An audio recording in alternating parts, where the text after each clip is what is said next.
Hello students, welcome back to my YouTube channel professor Shubham Tiwari, जहां पे हमने स्टार्ट किया बच्चा एम कॉम सेम 1। जितने भी आपके प्रैक्टिकल सब्जेक्ट हैं स्पेशली उनके सिलेबस पेपर पैटर्न की वीडियो, मोस्ट इंपॉर्टेंट क्वेश्चंस की वीडियो आएगी। देन उसके बाद आएगा बच्चा हमारा जितने भी प्रैक्टिकल टॉपिक्स रहेंगे। ध्यान से सुन लो मास्टर वाले बच्चे।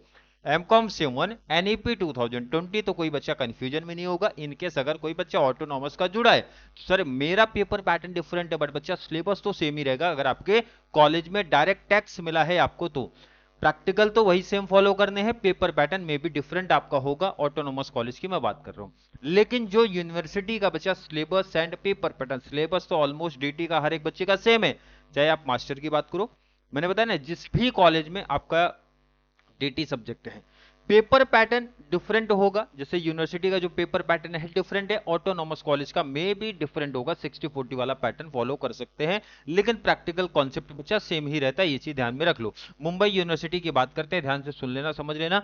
डायरेक्ट टैक्स का एक एडवांटेज है, टीवाई बीकॉम में सर हमने पढ़ा था, वही सेम चीजें हैं क्या? बिल्कुल 100% सेम कॉन्सेप्ट है। और एक एडवांटेज की भी बात बता देता हूं, देखो डीटी में टीवाई बीकॉम की बात कर लो, बैफ की बात कर लो बच्चा, वहां पे क्या रहता था ना, फिक्स नहीं रहता था कौन सा क्वेश्चन सर किधर आएगा और किसके ऑप्शन में आएगा।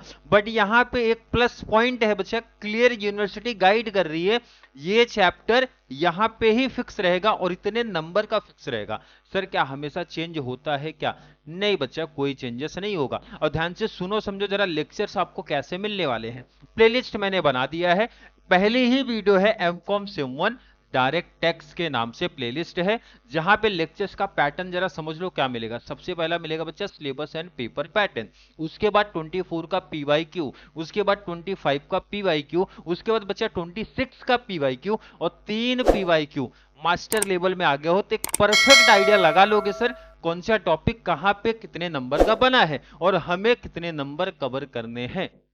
समझा क्या बच्चा? उसके बाद आएगा बच्चा मोस्ट इंपॉर्टेंट क्वेश्चंस की वीडियो, डीटी में कौन कौन से चैप्टर्स पे हर एक बच्चे को फोकस करना है। देन उसके बाद ही स्टार्ट करना लेक्चर्स, और कंप्लीट पूरे लेक्चर्स डीटी के प्रैक्टिकल के पॉइंट ऑफ व्यू से। और एक एडवांटेज है बच्चा, प्रैक्टिकल कॉन्सेप्ट सीधा आएगा, ना ऑब्जेक्टिव का टेंशन और ना ही शॉर्ट नोट्स का टेंशन। प्रैक्टिकल करो, आउट ऑफ स्कोर भी कर सकते हो, ये बहुत बड़ा प्लस पॉइंट है जब से एनईपी आया है तब से।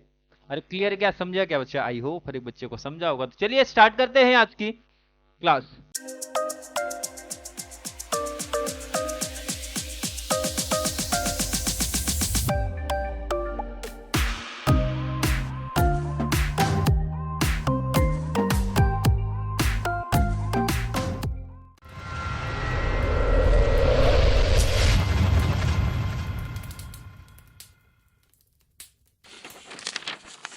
सिलेबस जब से एनईपी आया, ध्यान रखना कुछ इस तरीके से डिवाइड है। हर एक प्रैक्टिकल 2 मॉड्यूल में डिवाइड है बच्चा, module number 1 and module number 2।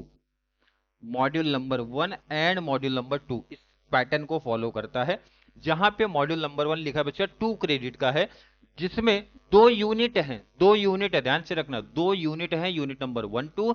And module 2 में अगेन 2 यूनिट आपको दिख रहा है, यूनिट नंबर 3 एंड 4 दिख रहा है। अब मैं अगर बात करूं मॉड्यूल 1 का यूनिट नंबर 1, जहां पे मेंशन है बच्चा definition and bases of charge. अब ये उन्होंने सिर्फ शॉर्टकट में एक नाम लिखा, अब इसमें क्या क्या चीजें मैं यहीं पे क्लियर बता दूं। पहला बच्चा इसमें है डिफिनेशन, डिफाइन, क्लियर, डिफिनेशन है। क्या है बच्चा? डिफिनेशन है, जहां पे डायरेक्ट टैक्स, पहले तो बेसिक इंफॉर्मेशन दिया सर, डीटी क्या होता है, टैक्स क्या होता है, सॉरी टैक्स क्या होता है, टैक्स के कितने टाइप है, डीटी क्या है, एडवांटेज क्या है, डिसएडवांटेज क्या है, इनडायरेक्ट टैक्स क्या है, दोनों का डिस्टिंग यूज क्या है। उसके बाद कुछ बेसिक से डिफिनेशन है, जैसे पर्सन क्या होता है, पर्सन का डिटेल्स, मतलब डायरेक्ट टैक्स का बोलते हैं ना, बेसिक चीजें वहां पे दिया है। उसके बाद बात करेंगे प्रैक्टिकल का, और इसी में 2 प्रैक्टिकल टॉपिक भी दिए हैं। पहले टॉपिक की नाम की बात करूं बच्चा, रेसिडेंशियल स्टेटस, रेसिडेंशियल स्टेटस, और सेकंड की बात करूं बच्चा तो scope of total income, scope of total income. ये दोनों प्रैक्टिकल है, ध्यान रखना, ये दोनों प्रैक्टिकल टॉपिक है, प्रैक्टिकल है, प्रैक्टिकल है। यहां से क्वेश्चन बनता ही बनता है हमेशा, 24 25 26 हमेशा बने हैं। तो ध्यान रखना प्रैक्टिकल के पॉइंट ऑफ व्यू से आपका इंपॉर्टेंट है, क्योंकि एनईपी जब से आया है तब से, ध्यान से सुन लो बच्चा, आपका ऑब्जेक्टिव्स नहीं पूछा जाता। एक्सटर्नल पेपर की बात कर रहा हूं। शॉर्ट नोट्स के ऑप्शन में प्रैक्टिकल बनता है, तो मोस्टली हर एक बच्चा प्रैक्टिकल ही फॉलो करेगा। तो हमें टारगेट रखना है, हमें सर प्रैक्टिकल के पॉइंट ऑफ व्यू पे ही जाना है, ये चीज ध्यान में रख लो। अब सेकंड जरा ध्यान से नाम सुनो बच्चा, क्या मेंशन है, हेड्स ऑफ इनकम, सिर्फ इतना लिखा है। और हर एक बच्चा डीटी पढ़ के आया तो उनको मालूम होगा सर हेड्स ऑफ इनकम अगर लिख दिए हैं, हेड्स ऑफ इनकम, तो इसका मतलब कितने इनकम की बात हो रही बच्चा, टोटल 5 हेड ऑफ इनकम है डीटी में। पहला income from salary, income from house property, income from PGBP, income from capital gain and income from other source, income from other source. Total 5 heads of income है। अब ध्यान से सुनना समझना है। सर इंपॉर्टेंट कौन सा है, ऑलरेडी हर एक बच्चे ने पढ़ा ही होगा। इजी की बात करोगे तो मैं नंबर 1 पे हमेशा कैपिटल गेन को रखता हूं, सबसे इजी। पांचों हेड की बात करोगे, इंपॉर्टेंट की बात करोगे तो कैपिटल गेन सबसे इजी है। और अगर आएगा बच्चा तो 12 नंबर का क्वेश्चन सीधा सीधा कैपिटल गेन से बनता है। क्लियर। उसके बाद कौन सा बच्चा, सैलरी, इजी के हिसाब से बता रहा हूं, सैलरी इजी। देन पीजीबीपी करना ही है। बच्चा बोलेगा सर पीजीबीपी हार्ड है, लेकिन पीजीबीपी कंपलसरी टॉपिक है, आता ही आता है। जैसे यहां पे ऐसा हो सकता है कैपिटल गेन के ऑप्शन में सैलरी मिल जाए, कैपिटल गेन के ऑप्शन में हाउस प्रॉपर्टी मिल जाए, लेकिन पीजीबीपी के ऑप्शन में शॉर्ट नोट्स ही बनता है हमेशा। इसका मतलब पीजीबीपी करना ही करना है। ये समझ में आया क्या बोल रहा हूं, मतलब हेड्स ऑफ इनकम में सर ये सिर्फ लिखा है यूनिट, इसके अंदर टोटल 5 चैप्टर है। आप सीधा बोलो हेड्स ऑफ इनकम यूनिट है, इसके अंडर 5 चैप्टर, कौन कौन से, salary, house property, PGBP, capital gain and other source of income. सबसे बड़ा यूनिट, सबसे बड़ा बोलते ना डिटेल्स वाला कॉन्सेप्ट, और सबसे ज्यादा वेटेज रखने वाला टॉपिक है ये चीज इंपॉर्टेंट है, नोट कर लेना। नेक्स्ट आ जाओ बच्चा मॉड्यूल नंबर 3, जहां पे हमें पढ़ना बच्चा डिडक्शन अंडर सेक्शन 80।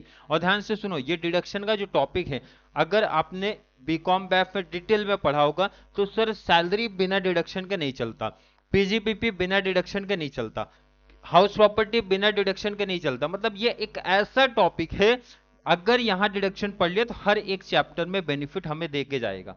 इसीलिए डिडक्शन सेपरेट एक ऐसा क्वेश्चन नहीं बनेगा। हाँ ऐसा क्वेश्चन आएगा बच्चा जहां पे डिडक्शन का यूज इस पर्टिकुलर टॉपिक्स में हुआ है, इसका मतलब डिडक्शन हमें पढ़ना ही पढ़ना है।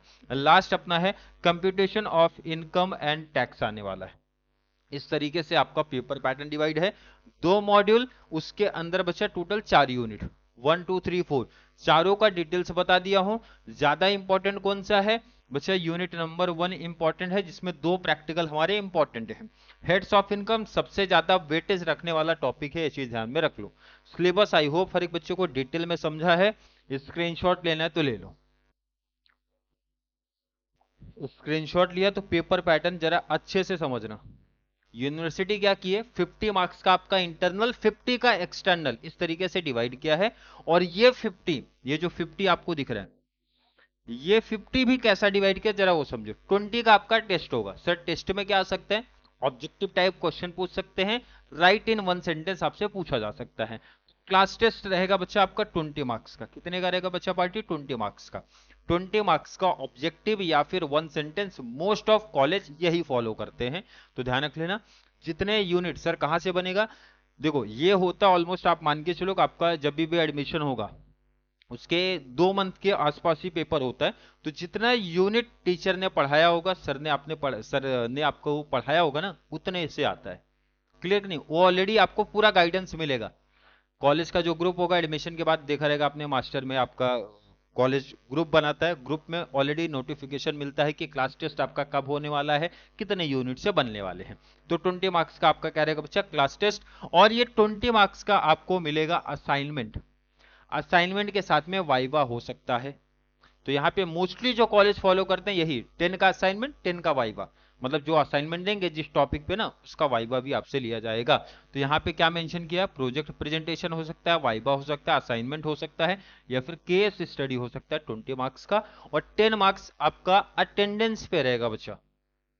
ये जो 10 दिख रहा है ना, ये अटेंडेंस पे है, अटेंडेंस पे है भाई, एक्टिव अटेंडेंस एंड पार्टिसिपेशन, कितने का, 10 मार्क्स का। तो इस तरीके से ये 50 टोटल कॉलेज के पास चले गया। इसका मतलब बच्चा कॉलेज के प्रोफेसर सर टीचर से जितना अच्छा रिलेशन बना के रखोगे उतना बेनिफिट यहां मिलने वाला है 50 में। क्लियर है कि नहीं? उतना अच्छा बेनिफिट आपको मिलने वाला है 50 में। क्लियर? अब बात करते हैं जहां पे केटी लगने के चांसेस होते बच्चा, सेमेस्टर एंड के बाद जो पेपर होने वाला है 50 मार्क्स का, इसकी बात सबसे इंपॉर्टेंट सुनना समझना जरूरी है। 2 घंटे का पेपर बहुत इनफ है, डीटी में 2 घंटा बहुत इनफ है बच्चा, बहुत इनफ। अब जरा बहुत अच्छे से ये समझो कौन सा टॉपिक कहां पे कितने नंबर का बनेगा, जरा सुनो। यहाँ पे टोटल बच्चा 4 क्वेश्चन है, 1 2 3 4, 4 क्वेश्चन है। और यहां देखो इधर लिखा है बच्चा सॉल्व 1 आउट ऑफ 2। 2 क्वेश्चन आएगा, एक कवर कर लो। और कहां से बनेगा ये मेंशन भी कर रहे बच्चा, यूनिट नंबर 1। यूनिट नंबर 1 मतलब कौन सा सर? पहले की बात कर रहे हैं। और पहले में कितने क्वेश्चन दिया था? 2 प्रैक्टिकल दिया था बच्चा, मतलब दोनों आएगा। करना आपको एक ही है, कौन सा आएगा सर? यहां पे मैं आपके सामने लिख भी देता हूं बच्चा। फिक्स क्वेश्चन पहला आएगा बच्चा रेसिडेंशियल स्टेटस, और ऑप्शन में आएगा स्कोप ऑफ टोटल इनकम। मतलब अगर किसी बच्चे ने ये कर लिया तो 14 मार्क्स उसका फिक्स हो गया। कौन सा?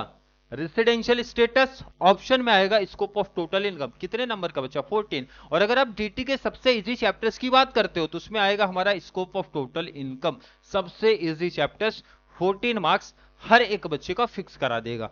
नेक्स्ट आओ जरा बच्चों, सॉल्व 1 आउट ऑफ 2। यहां भी सेम पैटर्न, 2 देंगे, एक कवर कर लो। कहां से बच्चा? यूनिट नंबर 2 से। सर ये क्वेश्चन कहां से बनता है? लिख देता हूं बच्चा। एक तो कैपिटल गेन, एक तो capital gain, heads of income capital gain. Second है बच्चा हमारा इनकम फ्रॉम सैलरी या फिर हाउस प्रॉपर्टी। ये 3 में से कोई भी 2 पूछेगा, 100% गारंटी। लिख लो, 100% गारंटी। 3 में से 2 पूछेगा। मतलब सर अगर मैं कैपिटल गेन सैलरी करके जाऊं तो चलेगा क्या? बिल्कुल चल जाएगा, बिल्कुल चलेगा, नो डाउट। अब जरा आगे सुनना समझना इंपॉर्टेंट, आगे सुनो समझो बच्चा। Solve 1 out of 2 unit number 3। अब ये प्रॉब्लम है कि अगर कोई बच्चा यहां से देख के गया तो प्रॉब्लम क्रिएट होगा। सर यूनिट 3 में तो डिडक्शन था, तो डिडक्शन का सीधा क्वेश्चन 12 नंबर का आ सकता है क्या बच्चा? ऐसा पॉसिबल ही नहीं है। डिडक्शन का यूज सैलरी में है, डिडक्शन का यूज कैपिटल गेन में है, डिडक्शन का यूज हाउस प्रॉपर्टी में है, एंड डिडक्शन का use other source of income में है। मतलब यहां पे जो क्वेश्चन बनेगा या फिर बने हैं पीवाईक्यू को मैं बता दूं आपका 24 में क्या बना है बच्चा? यहां पे पता है क्या? सैलरी के साथ में आपका कैपिटल गेन बना है। तो सर 2 में क्या बना है? सैलरी के साथ हाउस प्रॉपर्टी बना है। इसका मतलब सर यूनिट 3 तो आया नहीं, बट यहां पे लिखा है यूनिट 3। यही प्रॉब्लम होगा। और 25 में बच्चे कंबाइंड करके दे दिए, कंबाइंड सम करके दिए जिसमें डिडक्शन का यूज हुआ है। तो इसीलिए ध्यान से सुनो समझो, मैं बार बार बोला था भाई ये हेड्स ऑफ इनकम का वेटेज सबसे ज्यादा है, तो आपको बेटर तरीके से पढ़ना है। अगर ये टोटल 50 का टारगेट रखे हो तो कोई बच्चा बेस्ट तरीके से करके जाएगा ना तो लिख के ले लो, 50 आउट ऑफ 50 स्कोर कर सकता है, नो डाउट। क्योंकि पूरा प्रैक्टिकल कॉन्सेप्ट है और प्रैक्टिकल में हर एक बच्चे को मालूम है सर नंबर कट नहीं होता है। आपने अगर पूरा सिस्टमैटिक किया तो पूरा आउट ऑफ मिलेगा। लास्ट जरा समझो क्या लिखा है बच्चा, सॉल्व या फिर शॉर्ट नोट्स। तो ये मैं यही बता रहा था, शॉर्ट नोट्स के ऑप्शन में प्रैक्टिकल मिलेगा 1 आउट ऑफ 2। मतलब या तो शॉर्ट नोट्स करो या फिर आप प्रैक्टिकल करो। अब जो शॉर्ट नोट्स आपको आएगा ना बच्चा वो कंबाइंड आएगा, और मेरा सजेशन कभी भी शॉर्ट नोट्स को नहीं जाएगा, क्योंकि आपको सीधा सेक्शन पूछेंगे और सेक्शन आप तभी लिख पाओगे जब डिटेल्स पढ़े हो। उससे बेस्ट है ना आप प्रैक्टिकल कर लो बच्चा। और प्रैक्टिकल कहां से पूछेगा? लिखा है बच्चा यूनिट नंबर 4। लेकिन 24, 25, 26 में ये जो प्रैक्टिकल बना है वो पूछा गया है आपसे पीजीबीपी। इसीलिए मैं बोला था पीजीबीपी कंपलसरी इजी टॉपिक है, करना ही करना है। कहां पे? हमेशा पूछा बच्चा। लिखा है यूनिट 4 लेकिन पूछ रहे हो हमेशा 24, 25, 26 के पेपर में पीजीबीपी से ही पूछे हैं, और ये 12 नंबर का टॉपिक है। तो 50 का पैटर्न बहुत बेटर तरीके से मुझे ऐसा लगता है मैंने समझा दिया, एक्सप्लेन कर दिया है, हर एक बच्चे को परफेक्ट समझ में आ गया होगा। फिर भी अभी भी कंफ्यूजन होगा ना तो मैंने बोला क्या बच्चा, 24, 25, 26 का पेपर आपके सामने रखूंगा ना, आपको और बेटर तरीके से क्लियरिटी मिलेगी सर कौन सा क्वेश्चन कहां पे कैसा बना है। परफेक्ट एक आइडिया मिल जाएगा, स्क्रीनशॉट इसका ले लो।